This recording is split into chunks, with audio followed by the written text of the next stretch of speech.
Social মিডিয়াতে বর্তমানে দেখেছি গাছের ভেতরে আগুন, এমন অলৌকিক কিছু কিছু ব্যাপার আমরা মাঝে মাঝে দেখি। আসলে এগুলো আমাদেরকে কি নিদর্শন বুঝিয়ে দেয় বা আমাদেরকে কি শিক্ষা দেয়? আমরা দেশ টিভিতে ওই নিউজটা দেখেছি।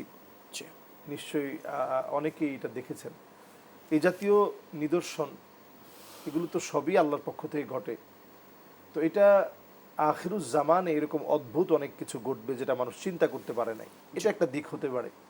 আরও একটা দিক হতে পারে যে 100 বছরের একটা পুরানো গাছ, যেটার মধ্যে এমনিতে অনেক গ্যাস জমে আসে।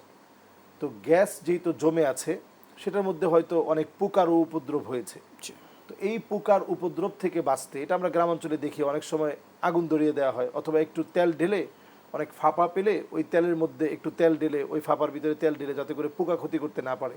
অনেক সময় দেখা যায় যে বিষাক্ত অনেক ভোমরা আছে, এই ভোমরাগুলো যেন মানুষকে কামড়াতে না পারে, এজন্য ওইখানে একটু তেল ঢেলে ওইখানে আগুন ধরিয়ে দেওয়া হয়। এই জাতীয় কর্মকাণ্ড দেশের অনেকে করে থাকেন। তো যখন অনেক ফাঁপা একটা পুরানো গাছ হয়, যে গাছটার মধ্যে অনেক দিনের গ্যাস জমে আসে, এই জমে আসা বা জমে থাকা গ্যাসের কারণেই যে কোনো সময়ে যখন এটাতে আগুন দেওয়া হয়েছে, এই সামান্য আগুন কিন্তু সকল দিক দিয়ে যত জায়গায় লিক আছে, ওই লিকেজগুলো দিয়ে কিন্তু ধোঁয়া সহ আগুন বের হচ্ছে। এটাকে নিয়ন্ত্রণ করাও কঠিন, যেহেতু গাছটা 100 বছরের পুরানো। এই পুরাতন গাছে এ জাতীয় আগুন ধরাটা খুবই স্বাভাবিক।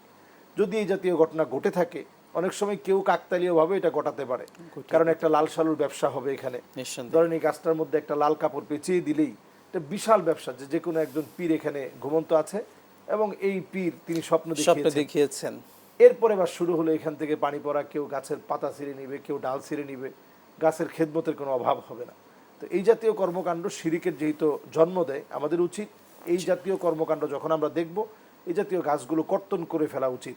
এবং ওমর রাদিয়াল্লাহু তাআলা ঠিক তাই করেছেন। তাই করেছেন। এজন্য এই জাতীয় গাছ যেগুলো আমাদের চোখে পড়বে, যেগুলো আসলে ক্ষতির কারণ হবে, মানুষের ঈমান দুর্বল করে দিবে, ধর্মবিশ্বাসে আঘাত করবে, সংকট তৈরি করবে, এগুলো সব কেটে ফেলা উচিত।